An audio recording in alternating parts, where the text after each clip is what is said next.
Good evening. Today is Thursday, the 25th of February, the 40th anniversary of the publication of a novel which shook the world of literature. Not just the world of literature here in Scotland, but all over the earth, perhaps out into the solar system, even out into the further corners of the cosmos. And if a multiverse exists, there are surely an infinite number of Lanarks, each written by an infinite number of Alasdair Grays, all being celebrated on an infinite number of todays. This broadcast is to introduce the world to the concept of Grey Day, a reading of the 4 books of Lanark. This inaugural Grey Day broadcast will feature a selection of those infinite minds, 16 of them. The books are read in the order they were published. There will be a prologue, interlude, and epilogue. Please buy the book afterwards in the foyer. Over to Francis Bickmore of Canongate Books.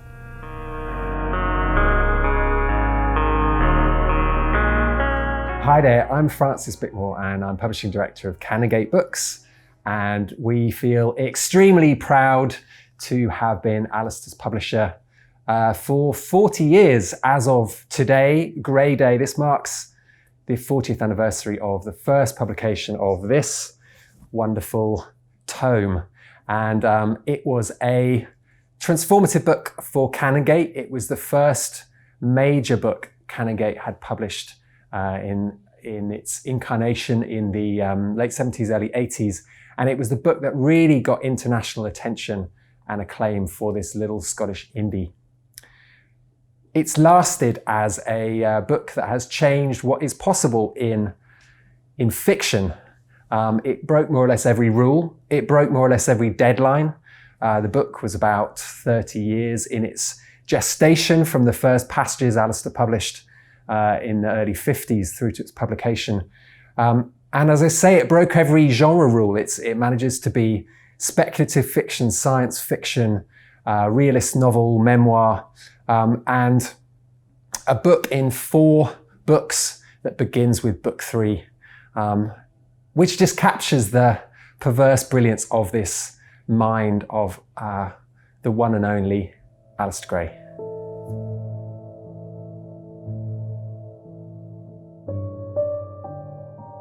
The Elite Cafe was entered by a staircase from the foyer of a cinema. A landing 2/3 of the way up had a door into the cinema itself, but people going to the Elite climbed farther and came to a large dingy-looking room full of chairs and low coffee tables. The room seemed dingy, not because it was unclean, but because of the lighting. A crimson carpet covered the floor, the chairs were upholstered in scarlet, the low ceiling was patterned with whorled pink plaster, but dim green wall lights turned these colours into varieties of brown and made the skins of the customers look greyish and dead. The entrance was in a corner of the room, and the opposite corner held a curved chromium and plastic counter where a bald, fat, smiling man stood behind the glittering handles of a coffee machine. He wore black trousers, white shirt, and black bow tie, and was either dumb or unusually reticent. He never spoke. The customers only addressed him to order coffee or cigarettes, and when not serving these, he stood so still that the counter seemed an extension of him, like the ring round Saturn. A door by the bar opened onto a narrow outdoor balcony above the cinema entrance. This had room for 3 crowded-together metal-topped tables with parasols through the middle. Coffee was not drunk here because the sky was often dark with strong wind and frequent rain. The tabletops had little puddles on them. The collapsed cloth of the parasols flapped soddenly against the poles. The seats were dank. Yet a man of about 24 usually sat here, huddled in a black raincoat with the collar turned up. Sometimes he gazed in a puzzled way at the black sky. Sometimes he bit thoughtfully on the knuckle of his thumb. Nobody else used the balcony. When the Elite was full, most languages and dialects could be heard there. The customers were under 30 and sat in cliques of 5 or 6. There were political cliques, religious cliques, homosexual cliques, and criminal cliques. Some cliques talked about athletics, others about motor cars, others about jazz. Some cliques were centred on particular people, the biggest being dominated by Sludden. His clique usually occupied a sofa by the balcony door. An adjacent clique contained people who had belonged to Sludden's clique, but grown tired of it, as they claimed, or been expelled from it, as Sludden claimed. The cliques disliked each other, and none liked the cafe much. It was common for a customer to put down his coffee cup and say, "The Elite is a hellish place. I don't know why we come here. The coffee's bad, the lighting's bad, the whole dump teems with poofs and wogs and Jews. Let's start a fashion for going somewhere else." And someone would answer, "There is nowhere else. Galloway's tea room is too bourgeois, all businessmen and umbrella stands and stuffed stags' heads. The Shangri-La has a jukebox that half deafens you, and anyway, it's full of hard men. Armstrong had his face slashed there. There are pubs, of course, but we can't always be drinking. Nope, this may be a hellish place, but it's all we have. It's central, it's handy for the cinema, and at least it's a change from home." The cafe was often crowded and never completely empty, but on one occasion it nearly emptied. The man in the black raincoat came in from the balcony and saw nobody but the waiter and Sludden, who sat on his usual sofa. The man hung his coat on a hook and ordered a coffee. When he left the counter, he saw Sludden watching him with amusement. Sludden said, "Did you find it, Lanark?" "Find what? What do you mean?" "Find what you were looking for on the balcony. Or do you go there to avoid us? I'd like to know. You interest me." "How do you know my name?" "Oh, we all know your name. One of us is usually in the queue when they shout it at the security place. Sit down." Sludden patted the sofa beside him. Lanark hesitated, then put his cup on the table and sat. Sludden said, "Tell me why you used the balcony." "I'm looking for daylight." Sludden pursed his mouth as if tasting sourness. "This is hardly a season for daylight." "You're wrong. I saw some not long ago, and it lasted while I counted over 400, and it used to last longer. Do you mind my talking about this?" "Go on. You couldn't discuss it with many people, but I've thought things out. Now you are trying to think things out, and that interests me. Say what you like." Lanark was pleased and annoyed. He was lonely enough to feel flattered when people spoke to him, but he disliked condescension. He said coldly, "There's not much to say." "But why do you like daylight? We're well lit by the usual means. I can measure time with it. I've counted 30 days since coming here. Maybe I've missed a few by sleeping or drinking coffee, but when I remember something, I can say it happened 2 days ago, or 10 or 20. This gives my life a feeling of order." "And how do you spend your days?" "I walk and visit libraries and cinemas. When short of money, I go to the security place, but most of the time, I watch the sky from the balcony." "And are you happy?" "No, but I'm content. There are nastier ways of living." Sludden laughed. "No wonder you've a morbid obsession with daylight. Instead of visiting 10 parties since you came here, laying 10 women and getting drunk 10 times, you've watched 30 days go by. Instead of making life a continual feast, you chop it into days and swallow them regularly, like pills." Lanark looked sideways at Sludden. "Is your life a continual feast?" "I enjoy myself. Do you?" "No, but I'm content." "Why are you content with so little?" "What else can I have?"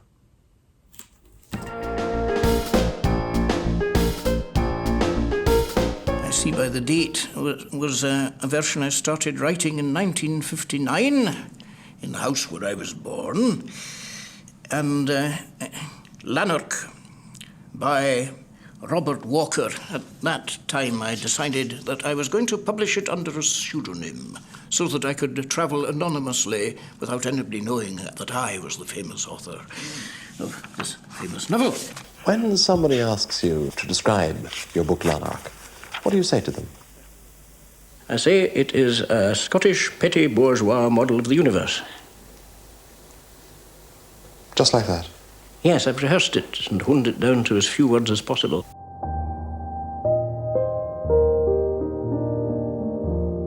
Chapter 12. The war begins. Duncan Thaw drew a blue line along the top of a sheet of paper and a brown line along the bottom. He drew a giant with a captured princess running along the brown line, and since he couldn't draw the princess lovely enough, he showed the giant holding a sack. The princess was in the sack. His father looked over his shoulder and said, "What's that you're drawing?" Thaw said uneasily, "A miller running to the mill with a bag of corn." "What's the blue line supposed to be? The sky?" "Do you mean the horizon?" Thaw stared dumbly at his picture. "The horizon is the line where the sky and land seem to touch. Is it the horizon?" "It's the sky." "But the sky isn't a straight line, Duncan." "Would be if you saw it sideways." Mr. Thaw got a golf ball and a table lamp and explained that the earth was like the ball and the sun like the lamp. Thaw was bored and puzzled. He said, "Do people fall off the sides?" "No, they're kept on by gravity." "What's gravity?" "Gravity is what keeps us on the earth. Without it, we would fly up into the air. And then we would reach the sky."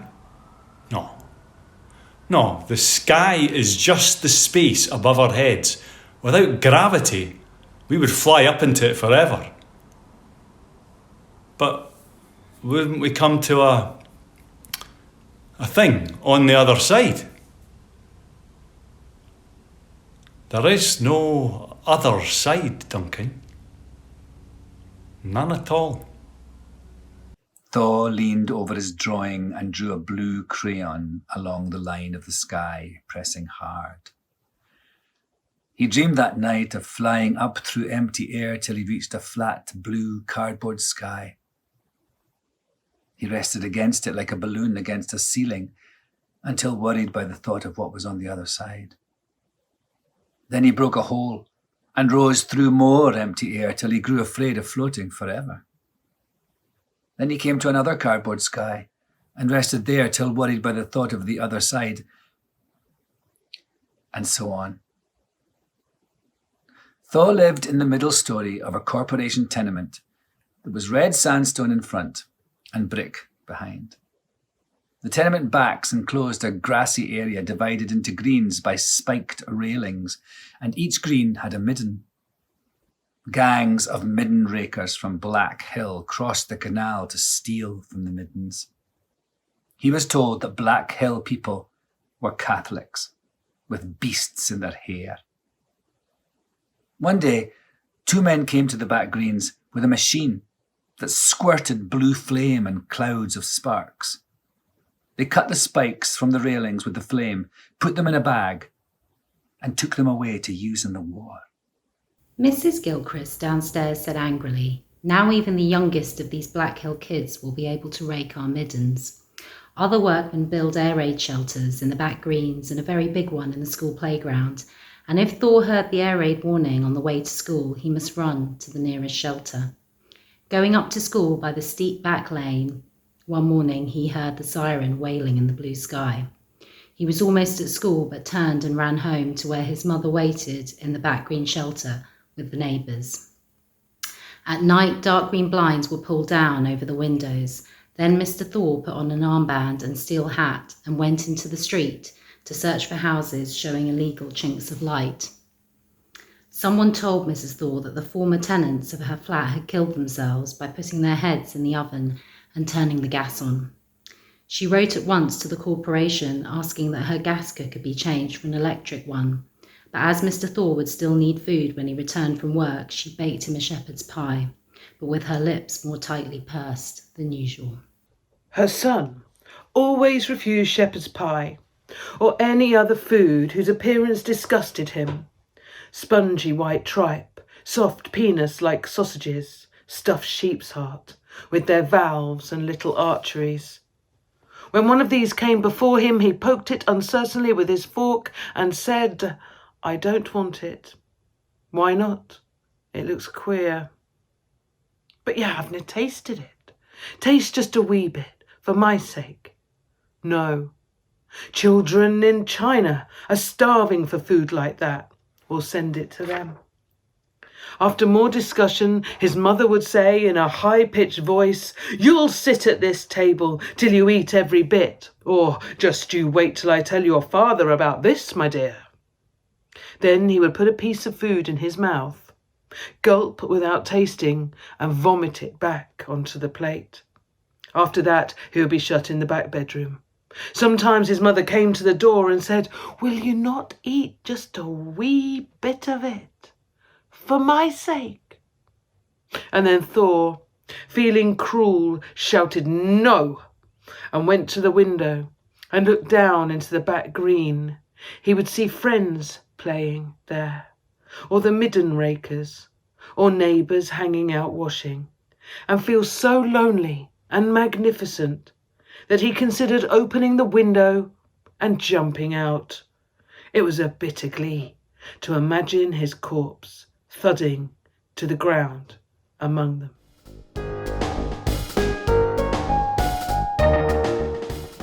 Mr. Gray, I have heard people call you a piss artist, one who, by hard drinking, converts the profits of his artistry into piss.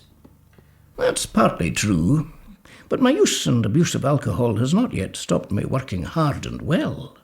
That may be an alcoholic delusion. Posterity will judge. Let us discuss your personality, Mr. Gray, your manner of appearing to people. In this little book, you describe yourself as, in conversation, animated and friendly, perhaps too friendly. I usually have the overeager manner of one who fears to be disliked. Why do you fear to be disliked? Because I'm afraid of fights, afraid of being hurt. As a schoolboy, once or twice, I was mocked and insulted by tougher boys who knew I wouldn't hit back. You were a coward? Oh, yes. And I found it quite handy, if I met them accidentally afterwards at a bus stop, to talk to them quite cheerfully, as if nothing painful had passed between us. And they were usually so taken aback that there wasn't anything painful after that. So your friendly, open manner is a way of manipulating people? Oh, I don't deny it.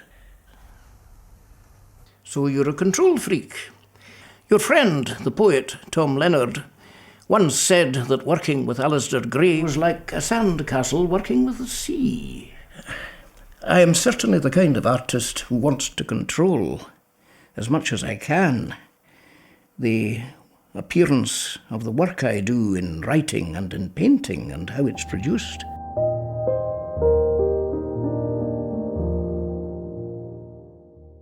The front bedroom was dusty, the curtains unclean.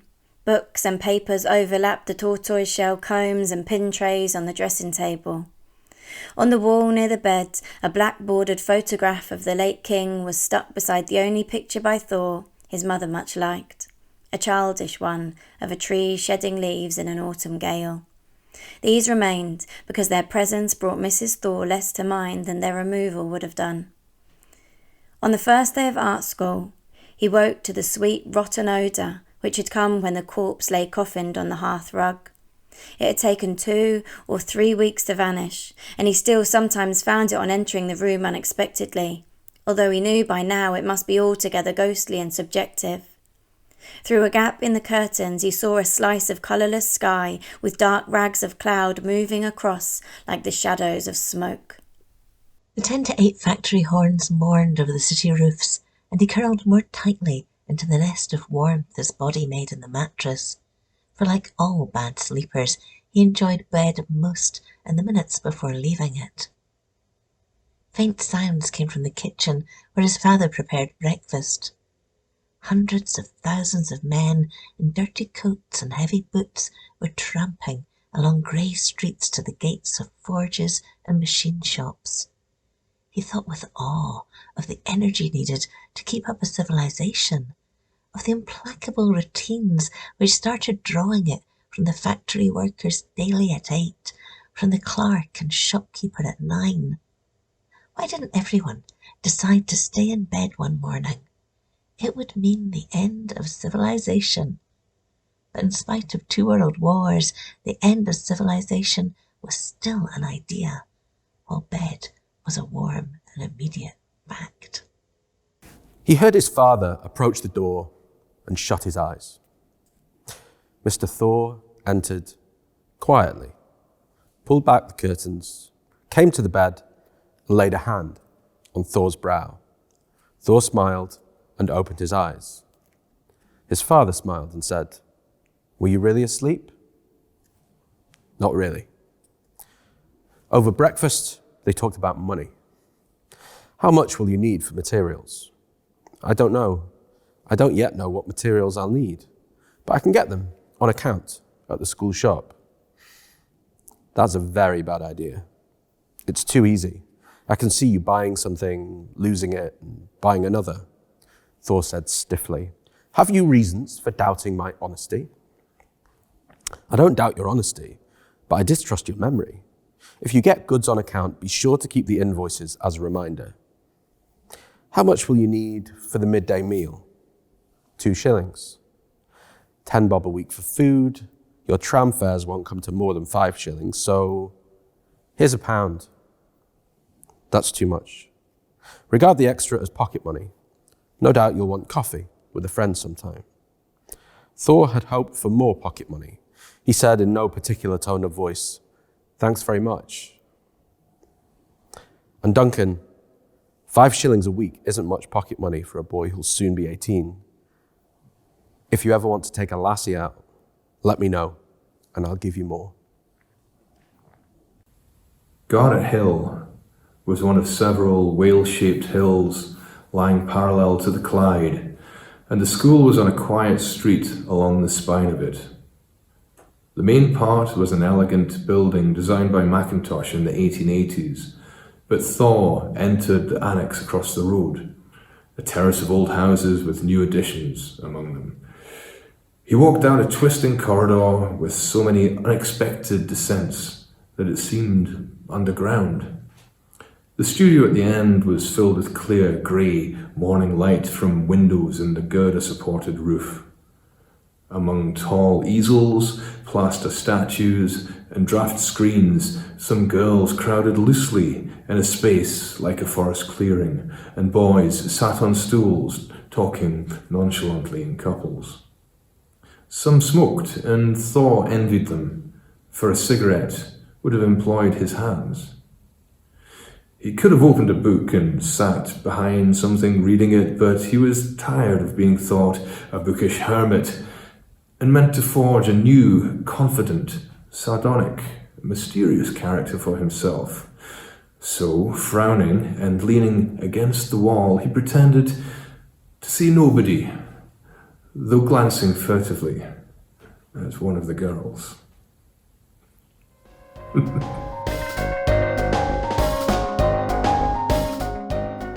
Your friendships seem to have profited you. 2 studies of your work have been printed in Britain, one by the Scottish Academic Press, and this book here, published by the British Library. Most of the contributors are Scottish and friends of yours. Even 2 who aren't close friends and aren't Scottish, Will Self and Jonathan Coe, write about you with enthusiastic approval. Why does so little impersonal criticism of you come out of England?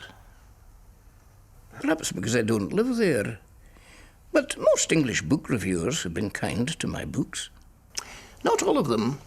Speaking about 1982, Janine, Peter Levi says, I recommend nobody to read this book. It is sexually oppressive, the sentences are far too long, and it is boring hogwash. Radioactive hogwash. American reviewers and French and other European reviewers have generally been kinder.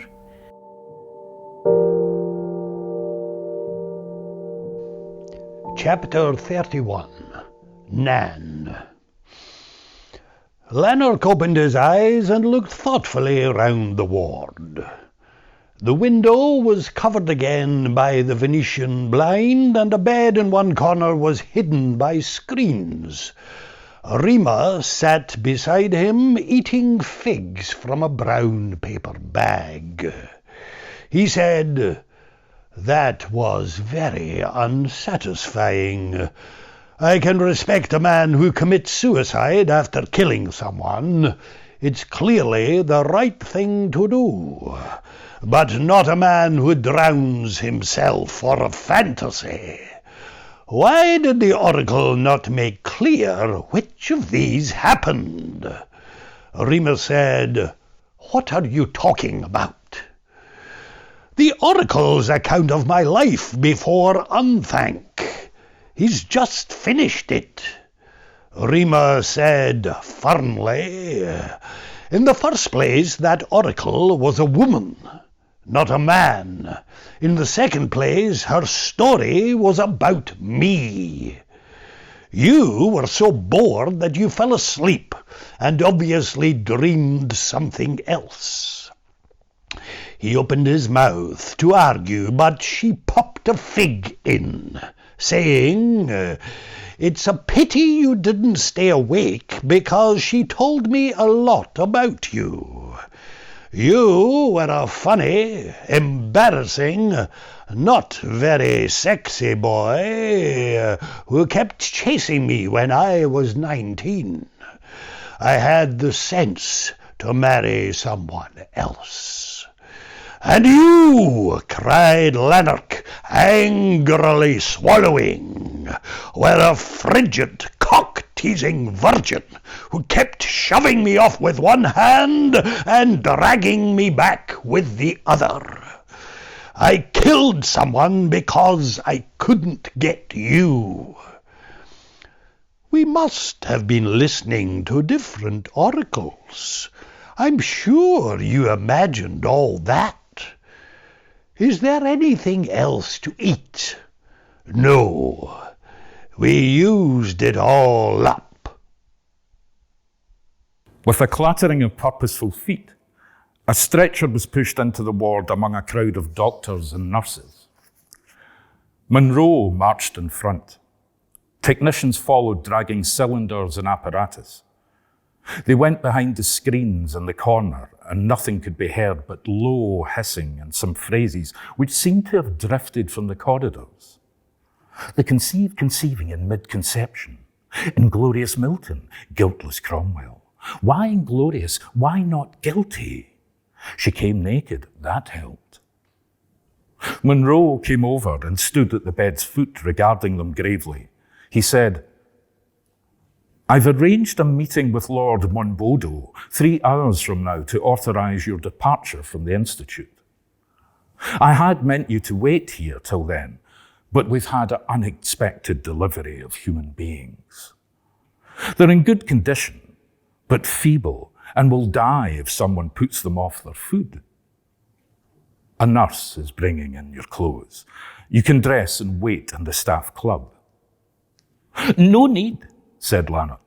"We wouldn't spread our opinions in a case like this." Monroe asked Rima, "Do you agree?" "Of course, but I'd like to see your staff club."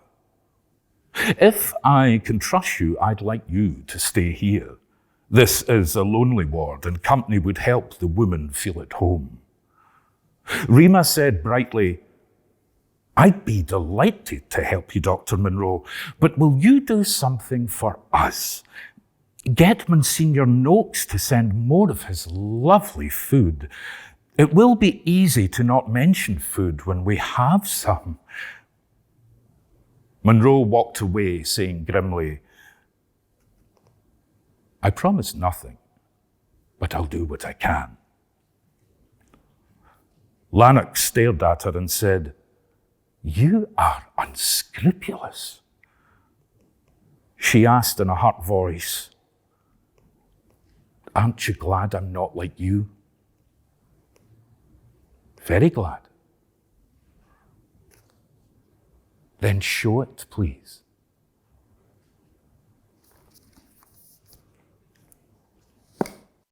They heard the technicians and the apparatus leave the ward. Only a few doctors were busy behind the screens when a nurse came to Rima and Lanark with an armful of clothes and a couple of fat rucksacks and said, Dr. Monroe wants you to dress now. He says the rucksacks are full of food for your journey and you can start eating it when you like. Rima seized the female garments and stroked them with her fingertips. They were blonde and velvety. A small, excited smile curved her lips. She sprang naked from bed, saying, I'll dress in the bathroom. She ran to the door at the end of the ward and Lanark examined the rucksacks. Each contained a rolled up leather overcoat and hard little blocks of compressed fruit and meat wrapped in rice paper. One held a red thermos flask of coffee and a flat steel flask of brandy. The other, a first aid kit and an electric torch. Departure from this far too warm, too insulated place seemed disturbingly near. Lanark got up and carried his clothes to the bathroom. Rima stood before a mirror, brushing her hair downward over her shoulder with slow, even strokes. She wore a short, amber-coloured long-sleeved dress and sandals of yellow leather, and Lanark stood half hypnotized by her cool, golden, elegant figure. She murmured, Well? He said, Not bad, and started washing at a basin. Why do you say I'm beautiful? When I do, you disparage me. Yes, but I feel lonely when you don't. All right, you're beautiful. He dried himself and began putting on a grey tweed suit and pullover. She tied her hair carefully with a dark yellow ribbon, looking sad and thoughtful. He kissed her and said, Cheer up! You're the light and I'm the shadow. Aren't you glad we're different? She pulled a face and went out, saying, It's hard to shine without encouragement.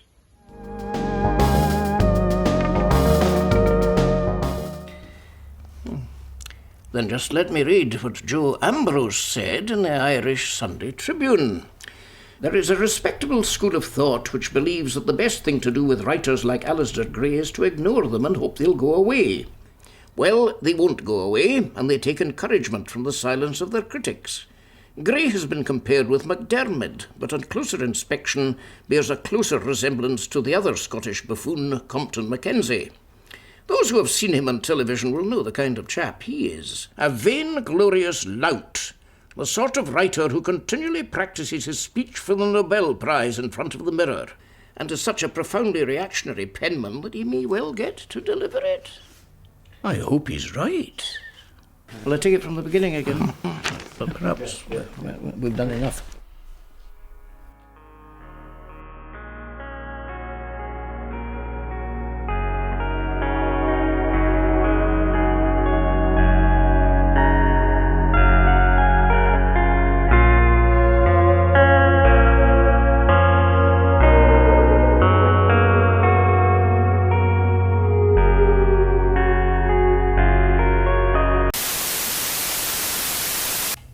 We disturb your evening's idling with some breaking news just in.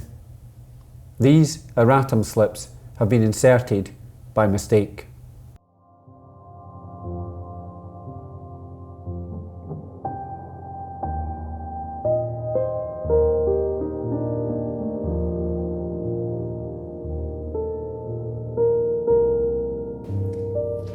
Alasdair Gray was one of the kindest, most generous human souls I have ever met.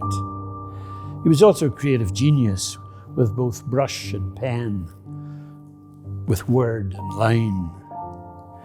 He was also the most non-judgmental of men. The only thing that made him angry was bad or inhuman institutions.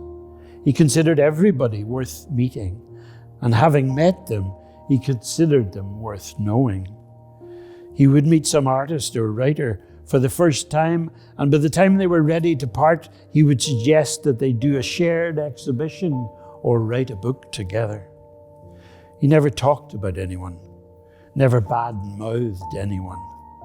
Everybody was equal and worthy of the utmost attention. We were discussing what was the best book about painting that we knew, and I was saying that I had just finished The Horse's Mouth by Joyce Carey, and Alistair said, yes, oh, I think it's great, it's wonderful. And he began to quote from it. And I said, I envy you your recall. He was quoting things like lemon yellows and slate greys and all the rest of it. He kind of went shy when I praised him so much. And then he tried to give me an excuse for having read so carefully. And he said, he said, the reason I recall that so well was because I was only 15 years of age when I read it. And, that was like 60 years ago. There are stories that I would like to tell about it, but we don't have the time. I remember coming up today, it was -7. It started -7 this morning, and the pavements are covered in ice and snow. And I remember about 5-6 years ago walking down Bars Road, and the conditions were very much like that. And I met Morag and Alistair.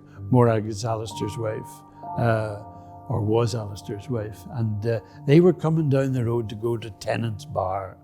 And Alistair had a rolled up oriental rug beneath his arm. And I said, Alistair, what's this for? He says, oh, it's to help Morag over the more difficult bits. So I'll just leave you with that thought.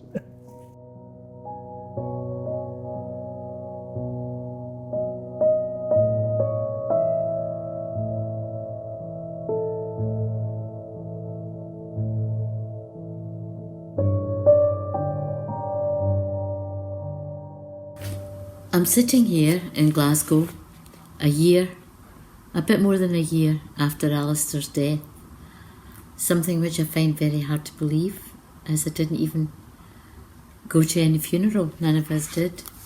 I know that all the friends that are still around who experienced like I did and Jim Kelman did, really, really appreciated his generosity and his absolute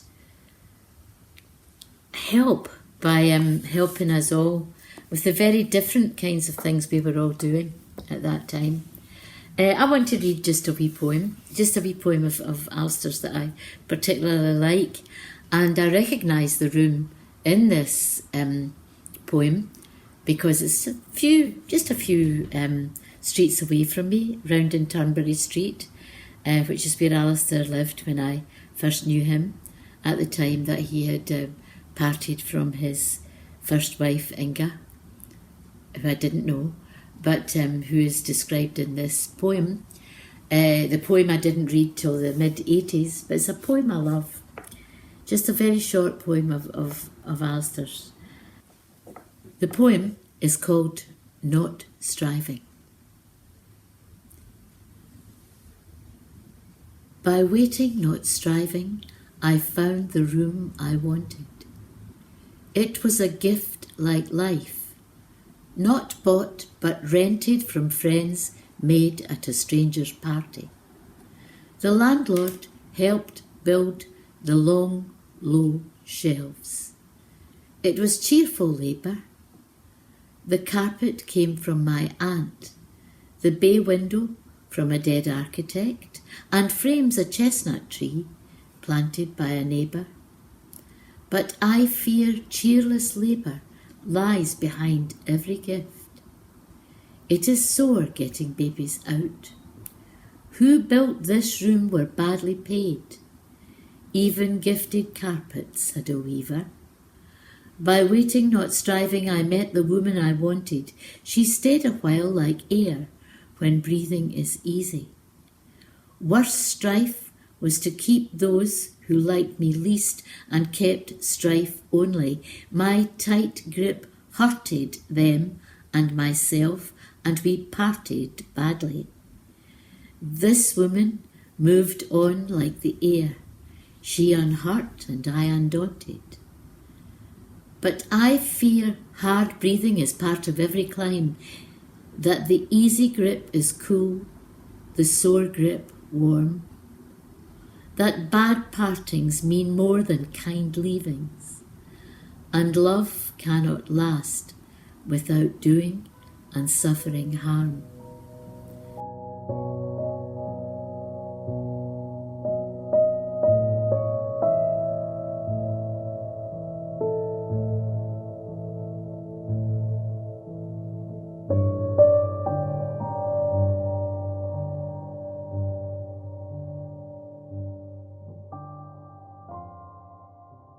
Well, it's smashing to be standing here and knowing more, especially in this particular spot, because on this spot, originally the Play Pint a Pint, which happens in the basement here, used to happen over here down the stage at the back here. And in one production, Alistair was actually painting this section while the play was on. And it was a play set in Nazi Germany at the time, and it was an SS officer questioning a Jew. And at a very dramatic pause, there's this statement and kind of just could hear a pin drop. It was so quiet. And there was a clatter of just paint pots and scaffolding and everything came crashing down and everybody just stopped and what? And the actor kind of held the moment, sort of like, oh my God, waiting to when to come back in his cue. And all that pierced the air in the silence was this wee voice went, sorry? And it was poor Alistair who just came down the scaffold and was lying on his back like a wee turtle up here. So it's lovely to be standing here for so many reasons. Tonight.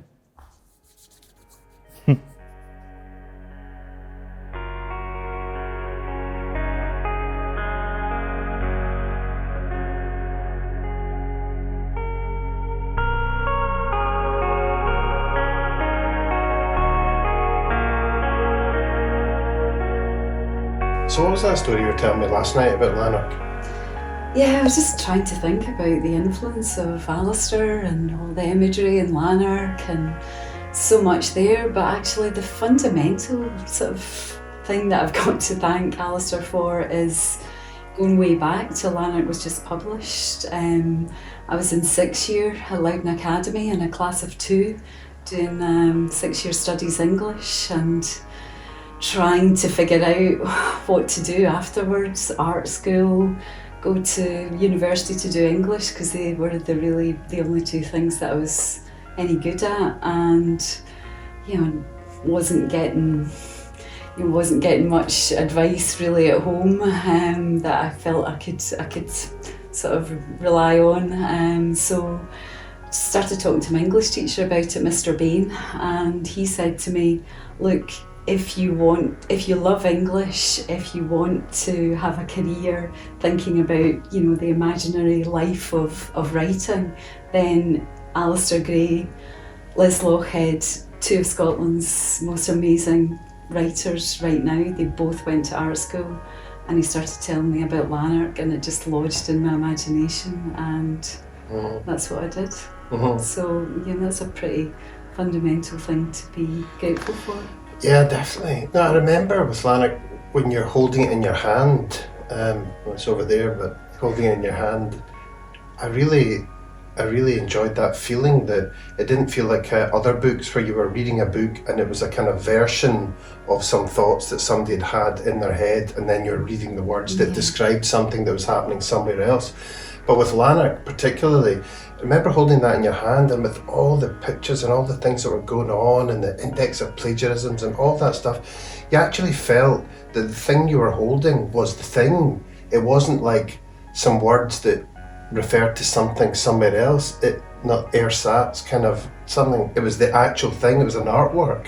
It was words, and it was drawings, and that this thing was completely more than the sum of its parts, and made this other thing, which then just made you feel that you didn't have to just do one thing. That's so key. And I mean, I don't know what, going back to basics again, when you started thinking what art could be, but to think that it could be writing, it could be text, it could be all music, of these things. It could be everything together. That was really, as you say, it was coming from right inside you, rather than that it was broken down into these disciplines. That I guess was, going back to my problem in the first place, like how could you sort of make these decisions based on these categories? Yeah, and I think when Lanark came out just a couple of years before we started art school, it really helped because it was part of a kind of conversation that gave you permission to be able to do all these things. You could read that and think, that you can do all that. It doesn't just have to be, one text and then go and see some art somewhere else, and it could all be together in one thing. Cut.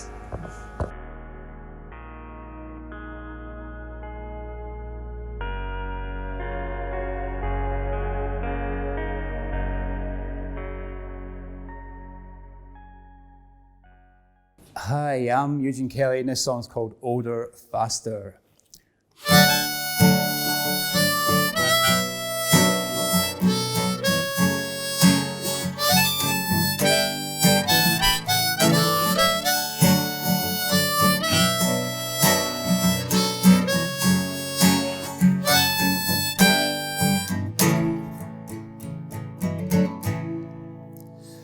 Getting older faster now, do you really need to know? And the days fly past me now, do you really need to know? My dear friend, have a wonderful life, and time may it be good to you. My dear friend, have a wonderful life, and time may it be good to you. Well, love has lost me now, you really need to know. And days fly past me now, you really need to know. My dear friend, have a wonderful life, and time may it be good to you.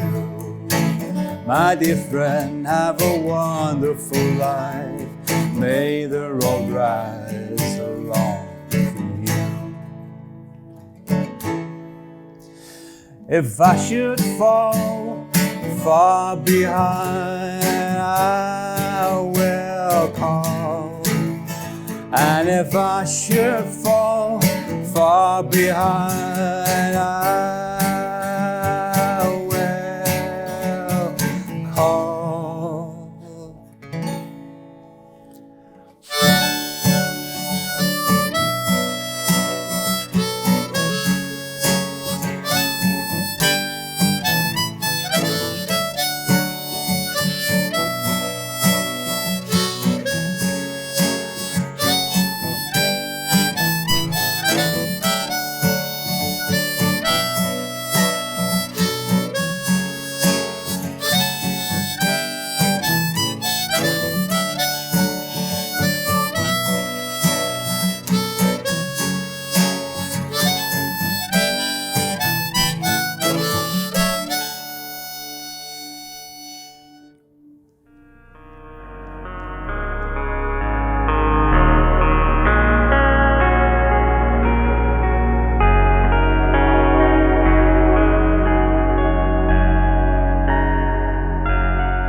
Old moments, old moments. Some moments stay as fresh and clear as this morning or 5 minutes ago, though crowds of later, mostly forgotten events have killed or changed people I used to know. In 1961, and the month we wed, I pleased a room full of folks so much that I'm proud of you, my young wife said. Our son liked to walk, holding my hand, for years before he was 10.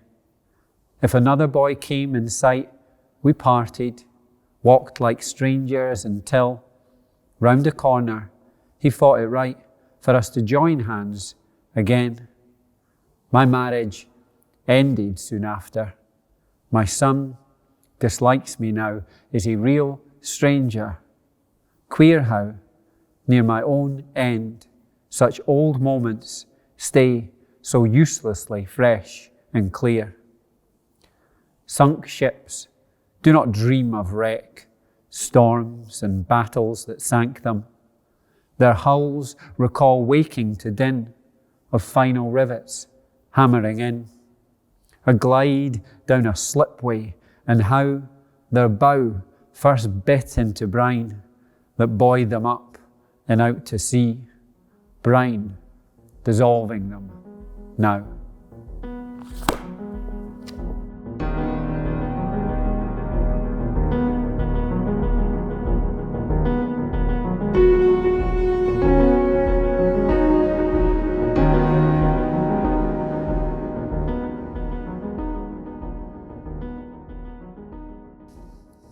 This is the last page of a long essay on Alistair Gray that I wrote 20 years ago to celebrate his work. It begins in 1982 when I first got a copy of Lanark, this particular copy of Lanark sitting right here, and it ends with a little story, an optimistic, futuristic epilogue. A boy and his mother enter a tenement in the city's West End, situated on the top of a hill, which has been converted on all floors into a museum and a gallery. Great murals and drawings and paintings and sketches hang on each of the walls. Manuscripts and extravagant book designs are scattered around in glass display cases. In the dark subterranean basement of the converted tenement, half-spoken sentences hang in the air, and low guttural voices growl from behind panels on the floor and on the ceiling. In the lower of the building's 2 cafes, people argue passionately, but without rancour, and scraps of food are left on mouldy plates. No one is quite sure whether they should be cleaned away or not. Wrought iron staircases take the mother and her son through many different levels where they stop and stare at the exhibits too numerous to be described here. Artists and academics wander around on balconies, muttering to themselves as children scribble in notebooks and splash bright primary colours onto provided sheets of canvas. A tall man with a clipped moustache and a poker straight back takes visitors on tours and chats to them about the old days. On the roof garden, there are many fantastic plants and exotic birds and monstrous carvings and intricately constructed models that create a mosaic of ever-shifting shapes and colours when they are bathed in the bright Scottish sunshine. Occasionally, lovers emerge from the shadows to kiss and hold hands and gaze out over one of the most inspiring panoramic views imaginable. In the middle of the roof garden, there is a life-size bronze statue of a short man who stands in a manner that suggests he means business, except that his shoulders are hunched forwards and his arms hang stiffly by his sides. His stomach paunch rests majestically over the top of his belt trousers, and a corner of his shirt hangs out over his right trouser pocket. His hair is dishevelled, and a pair of square spectacles are balanced at a squint of an angle over his nose. His beady metal eyes are an explosion of wonder and incredulity as they peer out over the top of his thick spectacle frames. The statue has no pedestal and no words inscribed on it. "Is that him?" asks the wee boy. "Aye, that's him, son," says his mother. The small boy looks into the statue's comical face and sticks his tongue out. The mother pulls him along. On their way out of the converted tenement, clutching handfuls of free souvenirs, they see above the door an entrance sign that has a single neon-lit word emblazoned on it, the first two letters of which, a U and an N, have been deliberately removed, leaving a faint but clearly discernible shadow. The word above the door now says, quite simply, thanks.